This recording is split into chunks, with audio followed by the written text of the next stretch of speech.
24 जून 2025 की रात को 19 साल की चंद्रिका चौधरी के रूम में दो लोग घुसते हैं। चंद्रिका गहरी नींद में सोई हुई थी। उसका दुपट्टा वहीं पास में पड़ा हुआ था। वो दोनों लोग उसके रूम में घुसते हैं, उसका दुपट्टा उठाते हैं और उसी दुपट्टे से उसका गला दबा देते हैं। उसे उठने का मौका भी नहीं मिलता है और उसकी मौत हो जाती है। फिर ये दोनों लोग उसके बॉडी को घसीटकर स्टोर रूम में ले जाते हैं और उसी दुपट्टे को उसके गले में बांधकर पंखे से लटका देते हैं, जिससे सबको ये लगे कि चंद्रिका खुदकुशी की है। और गेट बंद करके वो दोनों वहां से निकल जाते हैं। लेकिन आखिर ये चंद्रिका थी कौन और उसने इन दोनों का क्या बिगाड़ा था, आज हम इसी वीडियो में जानने वाले हैं। सो हे गाइस, कैसे हो आप सभी लोग? आई होप कि आप लोग जैसे भी हो अच्छे होंगे। आज हम जिस केस के बारे में बात करने वाले हैं वो गुजरात से है और इस केस के सोल्व होने के पीछे का कारण था इंस्टा चैट, जो ये बता रहा था कि उसे पहले से ही पता था कि वो मरने वाली है और कोई उसे मारने वाला है। So without wasting any time, let's talk about Chandrika Chaudhary murder case. लेकिन उससे पहले अगर आप लोगों को ऐसा वीडियो देखना पसंद है तो आप हमें सब्सक्राइब कर सकते हो। हम यहाँ ऐसा ही ट्रू क्राइम स्टोरी अपलोड करते हैं। So let's start the video.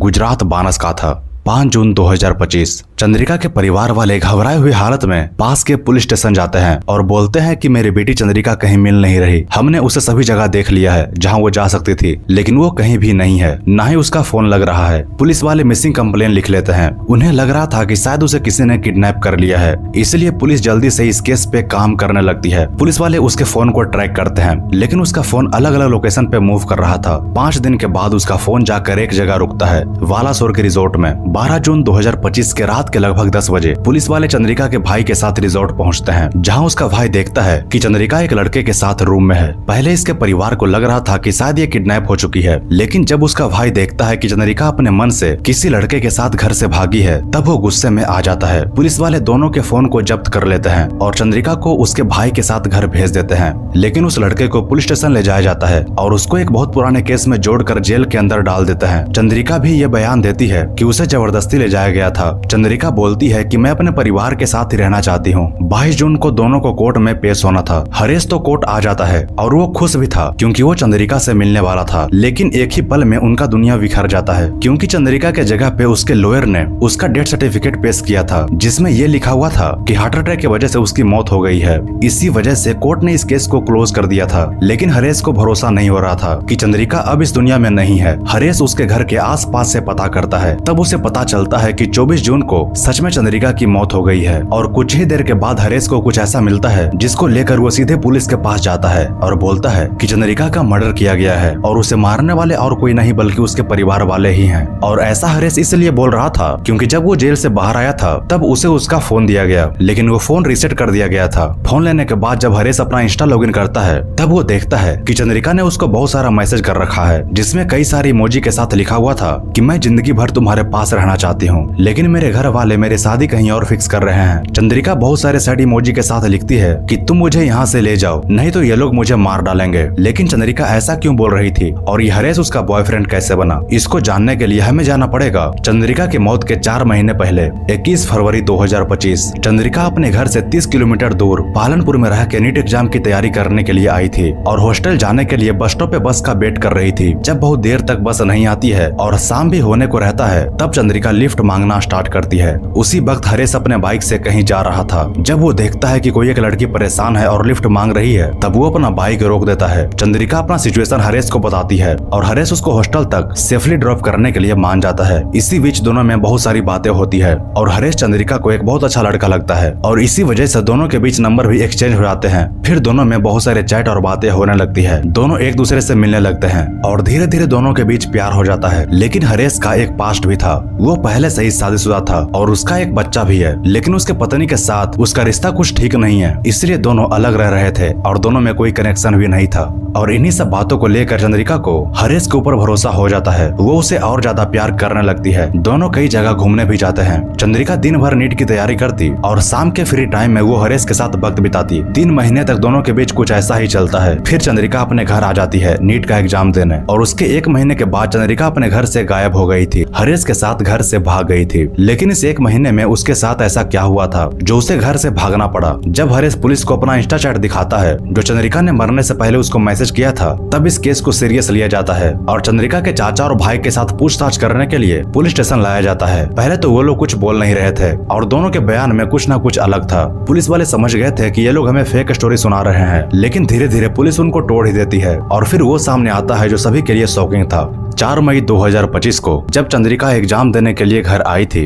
तब कहीं ना कहीं उसके पिता को या उसके परिवार वाले को यह शक हो गया था कि चंद्रिका का किसी न किसी के साथ अफेयर चल रहा है, लेकिन वो लोग कुछ नहीं बोलते हैं। जब चंद्रिका एग्जाम खत्म करके वापस जाने वाली थी, तब उसके पेरेंट्स बोलते हैं कि एक दिन और रुक जाओ, कल तुम्हारे कजन की शादी है, शादी अटेंड कर लो फिर चले जाना। लेकिन शादी सिर्फ एक बहाना था। चंद्रिका के पेरेंट्स चाहते थे कि उसकी शादी उसके कजन के वाइफ के भाई से हो और इसीलिए वो उसको शादी में ले जाना चाहते थे ताकि दोनों एक दूसरे को देख सके। लेकिन किसी तरह चंद्रिका को पता चल जाता है कि उसे शादी में क्यों ले जाया जा रहा है। चंद्रिका शादी के लिए साफ मना कर देती है क्योंकि वो डॉक्टर बन के हरेश के साथ शादी करना चाहती थी। जब उसके पिता ये सब सुनते हैं, तब उसे पालनपुर जाने से मना कर देते हैं। उसका फोन छीन लिया जाता है और उसके साथ अजीब बिहेव भी किया जाता है। चंद्रिका को टॉर्चर किया जा रहा था। वो अपने परिवार से बोलती है कि मैं हरेश नाम के लड़के से प्यार करती हूँ और उसी के साथ शादी करना चाहती हूँ। ये सब सुन के उसके पिता और ज्यादा गुस्से में आ जाते हैं और धीरे धीरे उसका जीना मुश्किल कर देते हैं। चंद्रिका ये सारी बातें हरेश को मैसेज करके बताती है। वो बोलती है कि मैं पूरी लाइफ तुम्हारे साथ रहना चाहती हूँ, तुम प्लीज मुझे यहाँ से ले जाओ। कुछ दिन के बाद दोनों भागने का प्लान बनाते हैं और 4 जून 2025 को चंद्रिका घर से भाग जाती है। वो हरेश के साथ अहमदाबाद जाती है और कोर्ट में लिव इन एग्रीमेंट फाइल करती है। दोनों कई जगह घूमने के बाद राजस्थान के बालासोर रिजॉर्ट पहुँचते हैं और उसके 2-3 दिन के बाद ही पुलिस चंद्रिका के भाई के साथ रिजॉर्ट पहुँच जाती है। दोनों के फोन को इलीगली जब्त कर लिया जाता है और हरेश को उसके एक पुराने केस में कुछ दिनों के लिए जेल में डाल देते हैं। अब 13 जून को पुलिस वाले चंद्रिका को बुलाते हैं स्टेटमेंट रिकॉर्ड करने के लिए। चंद्रिका बार बार बोल रही थी कि मुझे हरेश के साथ रहना है। पुलिस चंद्रिका के पिता के साथ मिली हुई थी